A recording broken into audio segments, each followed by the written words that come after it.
नमस्कार दोस्तों, मैं हूं हीरा परिहार।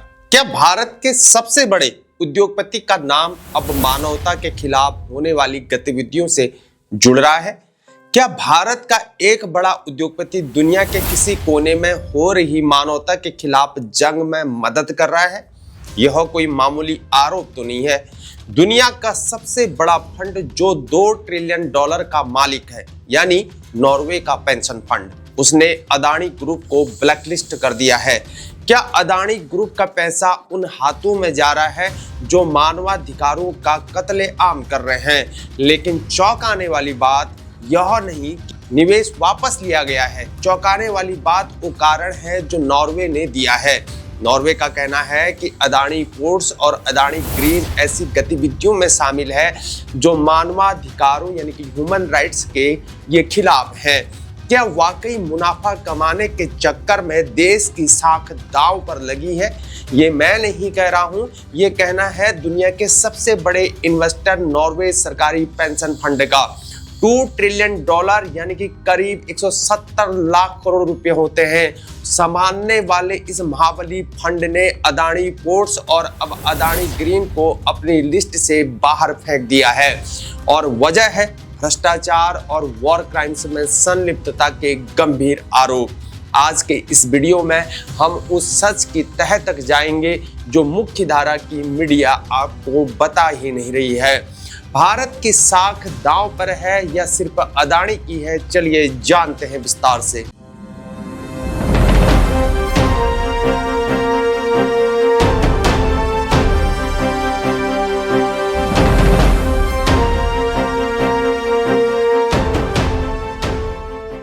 दोस्तों, सबसे पहले समझिए यह नॉर्वे पेंशन फंड GPFG भला क्या है।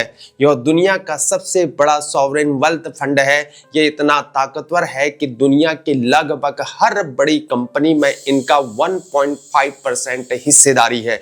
इनकी एथिक्स यानी नैतिकता इतनी सख्त है कि यह हथियार, तंबाकू और पर्यावरण को नुकसान पहुंचाने वाली कंपनीज को छूते तक नहीं है। यानी एथिक्स यानी कि नैतिकता। यह फंड हथियार बनाने वाली, मानवाधिकारों को तोड़ने वाली या भ्रष्टाचार करने वाली कंपनीज में ₹1 ही नहीं लगाता है। इनके ब्लैकलिस्ट में वॉरेन बफेट की कंपनी तक शामिल है।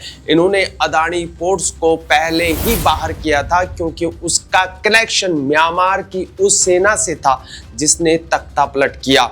और अब अदानी ग्रीन को भी अनफिट घोषित कर दिया गया है और एलिगेशन है भ्रष्टाचार और वित्तीय अनियमितताएं। जब इतना बड़ा फंड हाथ खींचता है तो पूरी दुनिया के निवेशक अलर्ट हो जाया करते हैं।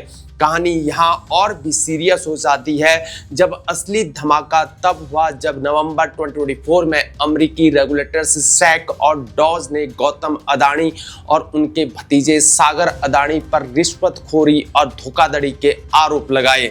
आरोप है कि भारत में सोलर कॉन्ट्रैक्ट्स पाने के लिए करोड़ों की रिश्वत दी गई और अमेरिका से पैसा जुटाते वक्त यह बात छिपाई गई। तो फिर अदानी के साथ ऐसा क्या हुआ कि नॉर्वे ने अपने सारे शेयर बेच दिए? मई 2024 में अदानी पोर्ट्स को ब्लैकलिस्ट किया गया क्योंकि उनका संबंध म्यांमार की उस सेना से था जिसने तख्ता पलट करके लोकतंत्र को खत्म कर दिया, जैसे कि मैंने पहले कहा। और अब अगस्त 2025 की रिपोर्ट्स के अकॉर्डिंग अदानी ग्रीन को भी बाहर का रास्ता दिखा दिया है। नॉर्वे फंड ने इसी भ्रष्टाचार और वित्तीय अनियमितता को आधार बनाकर अदानी ग्रीन से अपना नाता तोड़ दिया। लेकिन बात सिर्फ यहाँ पर पैसे की नहीं है, आरोप इससे भी कहीं ज्यादा संगीन है। मानवता के खिलाफ जंग में मदद। जरा सोचिए, अगर दुनिया का सबसे बड़ा फंड ये कह रहा है कि आपका व्यापार मानवाधिकारों के अगेंस्ट है तो अंतर्राष्ट्रीय मंच पर भारत की क्या छवि बन रही है?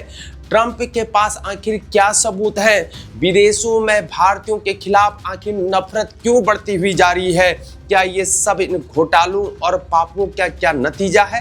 काला धन, शेल कंपनीज और अब वॉर की फंडिंग के एलिगेशन। क्या कोई कसर अब बाकी बची है?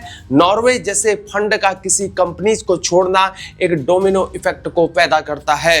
जब दुनिया का सबसे बड़ा इन्वेस्टर हाथों को खींच लेता है तो बाकी विदेशी निवेशक भी डर जाया करते हैं।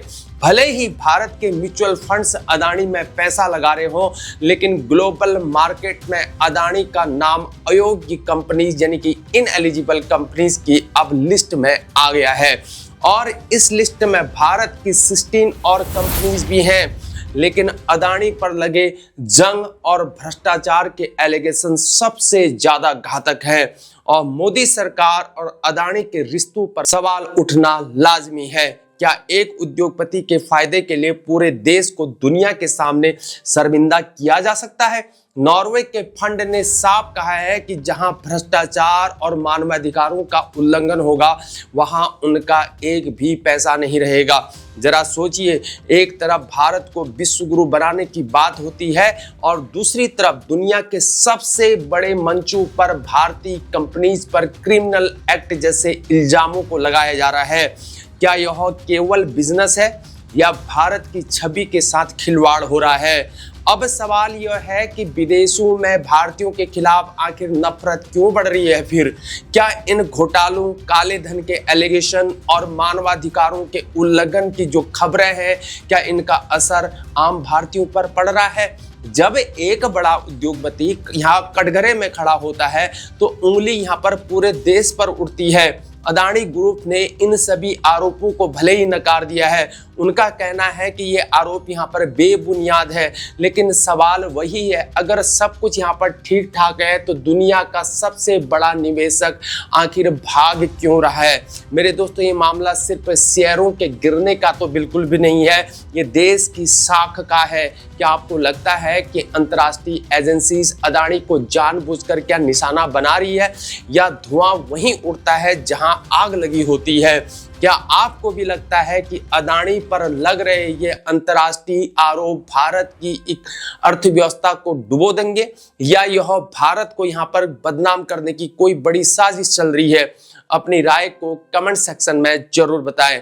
अगर आपको ये जानकारी अगर जरूरी लगी है तो इस वीडियो को लाइक करिए, शेयर करिए ताकि सच यहाँ पर हर भारतीय तक जरूर पहुंचे। बने रहे हमारे साथ। हमें फेसबुक, इंस्टाग्राम, थ्रेड्स और एक्स पर देशभक्त के डायलॉग के नाम से फॉलो करना ना भूलें और हमारे चैनल को भी सब्सक्राइब करना ना भूलें। जय हिंद।